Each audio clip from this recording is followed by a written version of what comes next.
Hello भाई लोग, आज हम देखने वाले हैं एक वीडियो जो भेजी है मेरे दोस्त ने, और उसमें क्या है हम दोनों देखेंगे और आगे उस पर थोड़ी सी चर्चा करेंगे। आइए चालू करते हैं, वीडियो देखते हैं। आभार, शुभकामनाएं। गुरुजी, आजकल आप भी इस मामला ना जरूर देख रहे होगे कि धीरेन्द्र शास्त्री का मामला उठ रहा है और उसके साथ में एक लड़की का मामला भी उठ रही है। वह उसकी एक मैजिक बतावा, एक ट्रिक बतावा है। वो कह रहे हैं कि प्रभु की शक्ति है और उसका आधार पर ही मैं यह भविष्य देख पाऊँ हूँ या फिर इसका जो निवारण है वो कर पाऊँ। आप इस चीज़ की किस रूप में देख रहे हो? देखिए, सबसे पहले मैं आपके दर्शकों को यही कहूँगा कि इस इंटरव्यू को देखते हुए मेरे को खूब गाली देना, जितने भी दे सकते हो आप लोग। अच्छे लोग हैं वो इस चीज़ को कहीं ना कहीं सहारा देना, और जो मैं समझता हूँ कि बुद्धूपन का प्रमाण पुष्ट करने वाले लोग हैं वो लोग खूब गालियाँ देना। लेकिन जो सच्चाई है वो सच्चाई रहेगी। आप लोग इतिहास में जा कर के देखेंगे तो भारत राष्ट्र जब जब लूटा मिटा कटा या गुलाम हुआ, तब तब धार्मिक पाखंडों ने कहीं ना कहीं बड़ी भूमिका भारत की गुलामी के अंदर निभाई है। भारत को गुलाम बनाने के लिए इन पाखंडों ने ही सबसे बड़ी भूमिका निभाई है। इन्हीं पाखंडों की वजह से सोमनाथ मंदिर लूटा, इन्हीं पाखंडों की वजह से निर्मल बाबा नामक एक दुष्ट प्रवृत्ति का व्यक्ति भारत में आया, पनपा, और इसी बड़ी मीडिया ने इन बड़े गुंडों को या बड़े लुटेरों को कहीं ना कहीं समाज के सामने प्रस्तुत किया, और देवता, ईश्वर, भगवान, गॉड आदि बता करके इनको समाज के सामने प्रस्तुत करने का काम किया। और ये वही भारी भीड़ है जो इन निर्मल बाबा जैसे पाखंडी और धूर्त क्वालिटी के छद्मवेशियों के सामने जा कर के चटनी के बलबूते पर, समोसे के नाम पर, खट्टी मीठी चटनी के नाम पर, Coca Cola, Thums Up, Mirinda, Maaza, Slice Dew के नाम पर या गोलगप्पे के नाम पर कृपा को चाहती रही, कृपा की आस और उम्मीद रखती रही। लेकिन क्या हुआ? कालांतर के अंदर पर्दाफाश हुआ और वो पाखंड धराशायी हुआ। आज वो पाखंड जीरो है। इसी प्रकार यही वो भीड़ है जो रामपाल के पास गई और वहाँ दूध से नहाए हुए रामपाल के उस खीर को खा करके घर बैठ गई। यही भीड़ है जो आसाराम के पास गई, वहाँ लूट करके आई। यही वो भीड़ है जो राम रहीम के पास गई, लूट करके आई। ये पाखंडियों की एक बड़ी वेला है जो समाज के अंदर कहीं ना कहीं पतन का कारक बन करके आती है। और ये ट्रिक है, एक मैजिक है, एक जादू है, एक टोटका है, एक छलावा है, एक आंखों को धोखा है, एक फरेब है। इसके सिवाय कोई धर्म की कोई बात बागेश्वर वाले इस पाखंडी के अंदर नहीं है। ये केवल और केवल राष्ट्र को बड़े लेवल के ऊपर नुकसान करेंगे। इन लोगों को आजकल एक और ट्रेंड चला दिया जा रहा है इन लोगों के द्वारा कि जो भी व्यक्ति बागेश्वर धाम के प्रोपगंडे के रचित रचनायक धीरेन्द्र कृष्ण शास्त्री के कोई खिलाफ बोलता है तो एक ट्रेंड के द्वारा ये बताया, साबित किया जा रहा है कि लोग सनातन धर्म के खिलाफ हैं। यानी एक धीरेन्द्र कृष्ण शास्त्री का विरोध सनातन धर्म का विरोध भला कैसे हो गया? लोग कहते हैं कि कम से कम धीरेन्द्र शास्त्री ईसाइयों को हिंदू और मुसलमानों को हिंदू तो बना रहा है।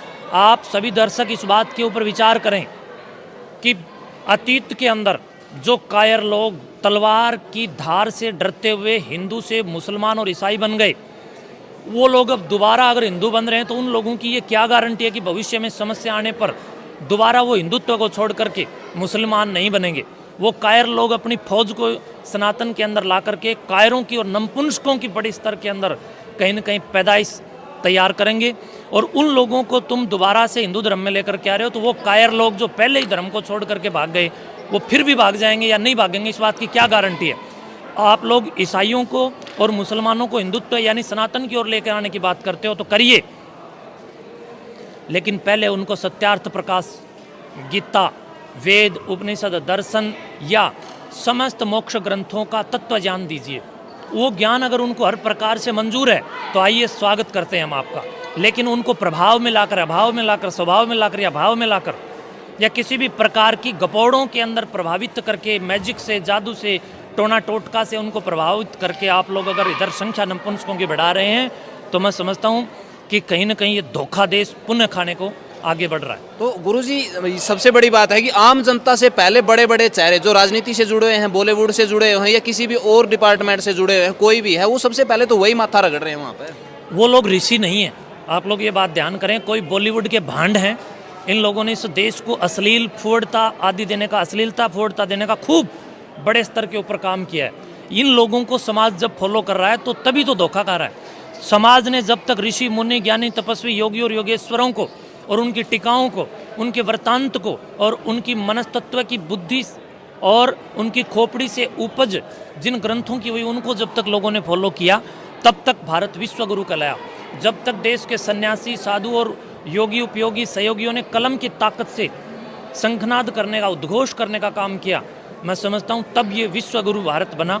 और अब कलम की जगह चिलम और बोतल, हुक्का, बीड़ी, सुल्फा, सिगरेट, अफीम, चरस, भांग, हेरोइन, तंबाकू, ड्रग्स और सफ़ेद चिट्टा, क्या ये स्मैक, कितने प्रकार के यहाँ पर नशाखोरी चल पड़ी। इसके साथ साथ यहाँ कितने प्रकार की केवल मात्र इतना ही नशा नहीं बल्कि इंजेक्शन आदि के भी नशे आ गए। इन नशाखोरी की वजह से कहीं न कहीं देश बर्बादियों की ओर आगे बढ़ रहा है और गंदे लोगों को फॉलो करके मैं समझता हूँ विश्व गुरु कभी नहीं बन सकते। ये धर्मांधता है, ये धर्म की आड़ में एक पाखंड है और इस प्रकार की गलिचता समाज को गलत दिशा में अपडेट कर रही है। प्रबुद्ध जनों को चाहिए कि सामने आए, देश के साधु संतों को भी चाहिए कि वो सामने आकर के जनता को बताएं कि ये मैजिक है, लॉजिक नहीं।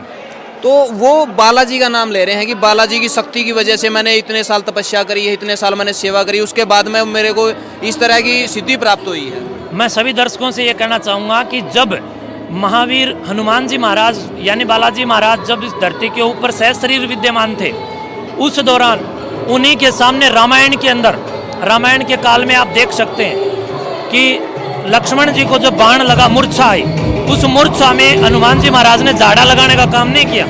हनुमान जी ने कोई किसी भी प्रकार से कोई बड़ा रचना करके, ढोंग करके, समाज को गलत दिशा दे करके या लक्ष्मण जी की मूर्छा मेटने के लिए उन्होंने कोई इस प्रकार का ढोंग नहीं किया, कोई पर्चा नहीं बनाया। ये लोग हनुमान को जो फॉलो करने की बात कर रहे हैं, आप हनुमान का चरित्र उठा करके देखिए, क्या इन लोगों के साथ मैच खाता है? वीर हनुमान, योगेश्वर श्री कृष्ण, योगेश्वर श्री राम, जितने भी यहाँ महर्षि कणव, कणाद, कपिल, जैमिनी, पतंजलि, पाणिनि, गुरु गोरक्षनाथ से लेकर ऋषि दयानंद तक, आदि शंकराचार्य तक, हमारे ऋषियों की जितनी महानतम सिद्धों की जो परंपरा रही है, एक भी योगी पुरुष ने इस प्रकार के ढोंग और प्रपंच और पाखंडों को जन्म नहीं दिया। और ये लोग उनके नाम पर प्रपंच और पाखंड कर रहे हैं। जिन महापुरुषों ने जिन कार्यों को पाखंड बताया, आज पाखंडी लोग उन्हीं प्रपंचों को समाज के सामने रख करके देवी देवताओं की शक्ति बता रहे हैं। मैं समझता हूँ ये देश का सबसे बड़ा दुर्भाग्य है। तो अंत में जितने भी इस मेले जो चल रहे हैं ट्रेंड, इस ट्रेंड के उसमें और भी ज़्यादा फॉलोवर बढ़ा है, क्योंकि देखा देखी शायद चक्कर हो जाएगी, कहाँ वो तो भविष्य बता दे है, भविष्य में संकट मेट दे है, इस तरह से कर दे है। तो उनको क्या कुछ संदेश देना? उनको मैं यही संदेश दूंगा आपके सभी दर्शकों को कि प्रिय बंधुओं, समय रहते हुए जाग जाओ, वरना आप याद रखें कि अभी 2-3 दिन पहले स्वयं खुद धीरेन्द्र कृष्ण शास्त्री को उसके चचेरे भाई के मोबाइल फ़ोन के ऊपर किसी ने फ़ोन करके जान से मारने की धमकी दी। ये धीरेन्द्र कृष्ण शास्त्री औरों का पर्चा बनाता है, लेकिन जिस व्यक्ति ने इनको फ़ोन पर धमकी दी उसके खिलाफ जब इन्होंने FIR दर्ज करवाई तो उस FIR में इन्होंने ये लिखवाया कि किसी अज्ञात व्यक्ति ने धमकी दी। अज्ञात का तुम्हें ज्ञात नहीं, तो जो सामने वाले जो लोग आपके पंडाल में बैठे हैं वो भी तो अज्ञात हैं। उन अज्ञात लोगों का ज्ञान और ज्ञात आप लोगों को कहाँ से हो गया? जब आप लोग आप ही के दुश्मनों को नहीं पहचानते, आप लोग अपने ही धमकी देने वाले लोगों का पर्चा नहीं बना सकते। आम और सामान्य बुद्धि के लोगों को बेवकूफ़ बनाने का ढोंग बंद करें और समाज समझे इनके पाखंड को। आज नहीं समझोगे, मेरे को आज आप लोग गाली दे लोगे खूब, लेकिन आने वाले 2-3 महीने के बाद इस पाखंड को ज़रूर समझोगे, जब आप घर में बैठ के ये महसूस करोगे कि एक साधु बिल्कुल हरियाणा के अंदर सामने आया था। आप लोग देख सकते हैं कि प्रायोजित रूप से जो ढकोंसला और पाखंड बड़े स्तर के ऊपर खड़ा किया जा रहा है, उसको मेटना कितना कठिन होगा। उसी के अनुरूप हरियाणा प्रदेश के अंदर जितनी हरियाणा की जनता मुझे देख पा रही है, आप लोग विचार करें, पिछले दिनों के अंदर मोखरा गांव के अंदर एक बहुत बड़ी पाखंडन महिला, ढोंगी महिला, ऋषियों की इस धरती, हरि की इस धरती और परमात्मा परमेश्वर के द्वारा इस ईश्वर को जो इतना सुंदरतम बनाया गया, इतने इस विषय के अंदर उस महिला ढोंगण पाखंडी ने पूरे हरियाणा को बेवकूफ़ बनाने के लिए तंत्र मंत्र के नाम पर, झाड़े झपटी के नाम पर, गंडे धागे ताबीज़ के नाम पर बेवकूफ़ बना डाला। पढ़े लिखे और समझदार लोग वहाँ जाकर के बेवकूफ़ बन गए। सैनीवास गांव के अंदर कितने लोगों को बेवकूफ़ बनाया गया, वो लोग भी जीरो हो गए। जब बेवकूफ़ लोग समाज को बेवकूफ़ बना सकते हैं तो धीरेन्द्र कृष्ण शास्त्री तो पूरे मैनेजमेंट के साथ लगा हुआ है। इसके मैनेजमेंट के साथ तो समाज कहीं ना कहीं बेवकूफ़ बन ही सकता है। इसलिए मैं समझता हूँ हरियाणा में फैले पाखंडों को समझ करके इस पाखंड पर भी गौर करें। ये कोई धर्म नहीं है, बल्कि अधर्म है, पाखंड है, ढोंग है, फरेब है, छल है, धोखा है और कहीं ना कहीं वेद विरुद्ध कार्य है। वेद विरुद्ध कार्य ही पाखंड कहलाता है। अपने दोस्तों वीडियो देखी, ये थे काला पीर मठ के महंत बाबा जो भी थे, ये बोल रहे हैं बागेश्वर धाम बाबा जी को कि वो ड्रामा कर रहे हैं, पाखंड कर रहे हैं। भाई ये कह भी रहे हैं कि जितने को गाली दी जाए तो वो गाली दो, तो भाई आपकी मर्जी है, गाली दो या मत दो या जो भी है, हम तो गाल देंगे नहीं जो भी है वो आपकी मर्जी है। और जो सनातन का नाम करेगा, जो काम करेगा उसके उसमें, तो भाई तो हम उसके साथ है। ये बाबा जी सनातन के साथ, हम इनके साथ भी है।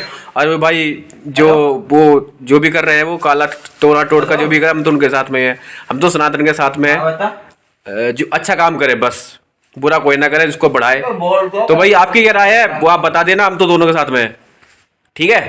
तो मिलते हैं अगली वीडियो में और फिर से करेंगे चर्चा, क्योंकि मेरे पास बहुत ज़्यादा वीडियो आ रही है और पता नहीं क्यों आ रही है वीडियो मेरे पास। तो आप जो भी वीडियो मेरे पास आएंगे मैं आपको जरूर दिखाऊंगा। आपके पास कोई वीडियो है तो मेरे को मैसेज कर सकते हैं और मैं आपकी वीडियो जरूर चलाऊंगा। धन्यवाद, मिलते हैं अगली वीडियो में। भाई लोगों, आपसे एक रिक्वेस्ट जरूर है कि मेरे चैनल को लाइक शेयर सब्सक्राइब जरूर कर दें और कमेंट में जरूर लिखें कि ये वीडियो, ये बाबा जी आपको कैसे लगे और धीरेन्द्र कुमार शास्त्री जो है वो आपको कैसे लगते हैं और उनके बारे में क्या राय है आपकी, इनके बारे में क्या राय है। और कमेंट जरूर करें, इससे हमें पता चलता रहे कि क्या राय, कितने फैन हैं जो धीरेन्द्र कुमार शास्त्री जी हैं, उनके कितने फैन हैं। और ये जो बाबा जी थे, जो अभी जो हमने वीडियो देखी, तो ये आपको कैसे लगते हैं कमेंट जरूर करना और लाइक शेयर सब्सक्राइब और फॉलो भी कर लेना भाई। धन्यवाद।